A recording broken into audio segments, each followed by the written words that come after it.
Tewasa, seorang pria tewas dibunuh keponakannya karena dianggap mempermalukan keluarga di Kolaka, Sulawesi Tenggara. Pelaku emosi karena korban menjalin hubungan asmara dengan keponakan wanitanya, padahal sudah berulang kali diingatkan. Korban tewas setelah dianiaya dengan senjata tajam karena menolak memutus hubungan cinta sedarah.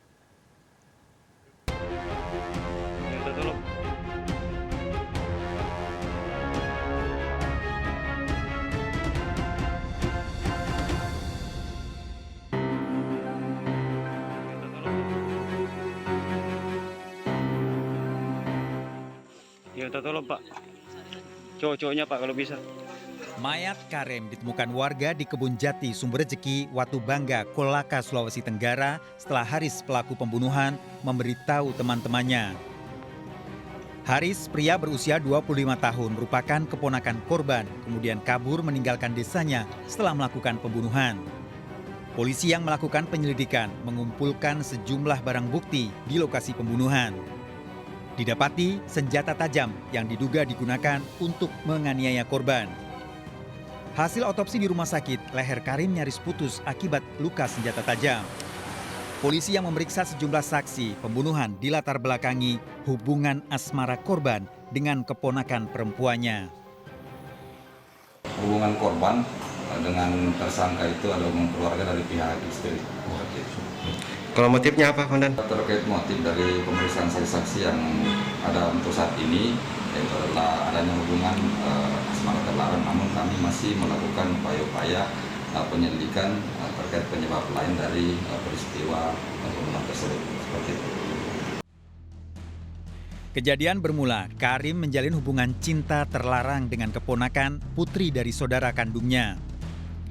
Keluarga besar Karim bahkan mengadakan pertemuan mengingatkan untuk memisahkan hubungan cinta terlarang ini. Hubungan terus berlanjut, bahkan keluarga melaporkan Karim ke kantor polisi. Karim tak jera, hubungan cinta terlarangnya terus berlanjut. Untuk menghindari gunjingan warga, kemudian Karim pindah ke desa lain. Namun keponakan laki-laki Karim selalu mengingatkan untuk menyudahi hubungan cintanya.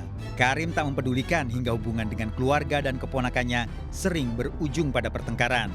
7 Oktober sekitar pukul 5 sore, Karim melintas di Jalan Poros Sumber Rejeki menggunakan sepeda motor, memboncengkan keponakan perempuannya. Ulah Karim membuat Haris keponakannya malu karena kemesraannya dilihat banyak orang. Karim dicegat Haris dan saudara lainnya hingga terjadi perkelahian. Karim yang mencoba menghindari perselisihan melarikan diri ke Kebun Jati, namun dikejar oleh Haris. Haris kemudian menganiaya dan membunuh Karim dengan senjata tajam yang dibawa. Haris keluar dari Kebun Jati mengakui telah membunuh pamannya. Hingga kini Haris belum diketahui keberadaannya dan buron polisi. Barang bukti pembunuhan telah dikumpulkan polisi, termasuk memeriksa sejumlah saksi.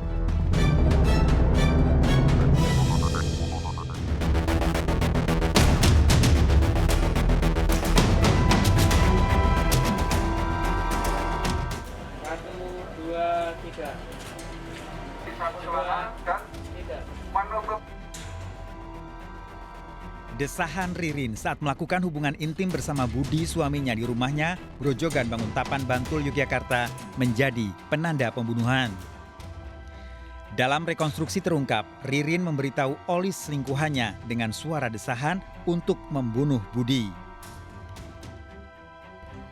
Handphone korban berbunyi, lalu tersangka bersambut satu. Nggak usah, nggak jadi. Budi seorang pengusaha gerabah jenis wajan di wilayah Yogyakarta, sementara Olis adik sepupunya. Budi tewas saat berhubungan intim dengan Ririn, istrinya. Dalam rekonstruksi terungkap, Ririn merencanakan pembunuhan selama 1 bulan. Nah itu enggak langsung itu secara tiba-tiba itu langsung. Oh, spontan. Ya spontan. Terus apakah itu juga punya rasa marah dendam sama Mas Budianto? Siapa? Jenengan? Enggak. Terus kenapa dia harus dibunuh?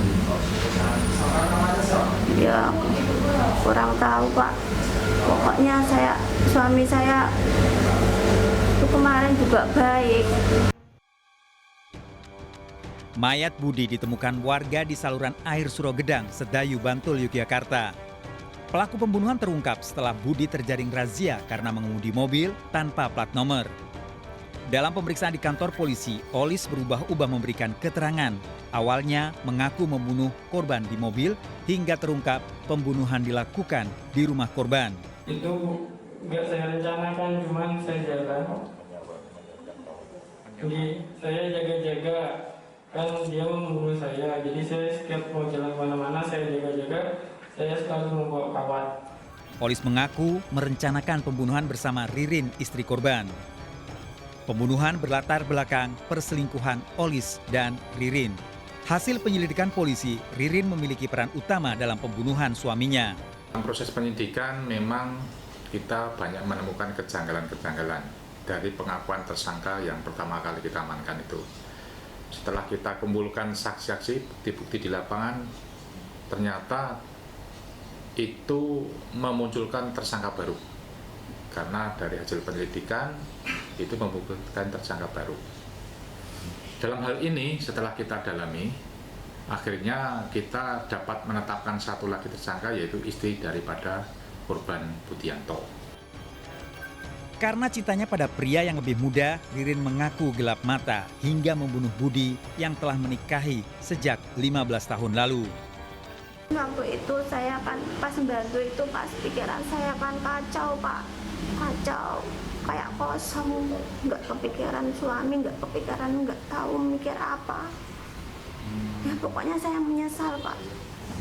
Tolong disampaikan ke keluarga, pokoknya saya minta maaf. Saya menyesal, tapi saya nggak ada niatan untuk membunuh suami. Kejadian berawal, Olis yang datang dari Samarinda bekerja di perusahaan wajan milik Budi, saudara sepupunya. Namun kemudian Olis dipecat karena ketahuan berselingkuh dengan Ririn, istri Budi. Ririn kemudian justru menantang Olis untuk membunuh Budi.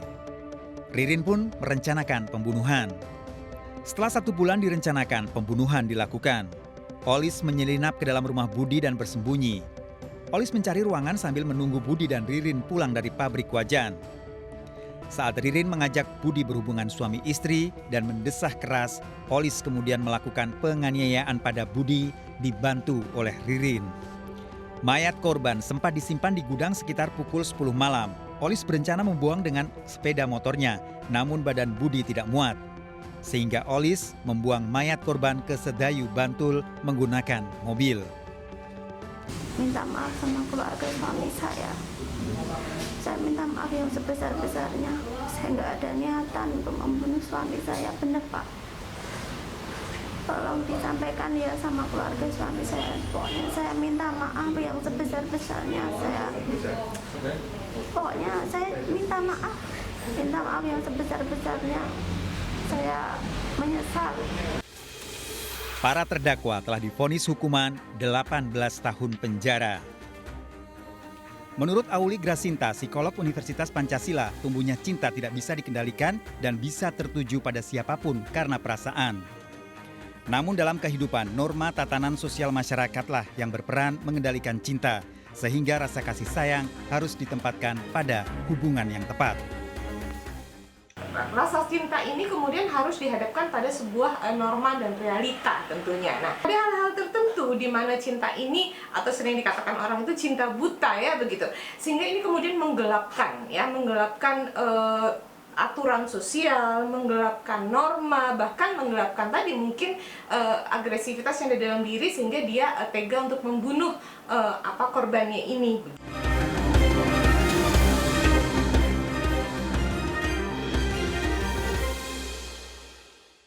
Sakit hati diputus pacarnya, seorang pria nekat mencabuli 5 orang bocah. Aksi pelaku dilakukan lebih dari 1 tahun. Informasi selengkapnya kami hadirkan, tetap di Sergap.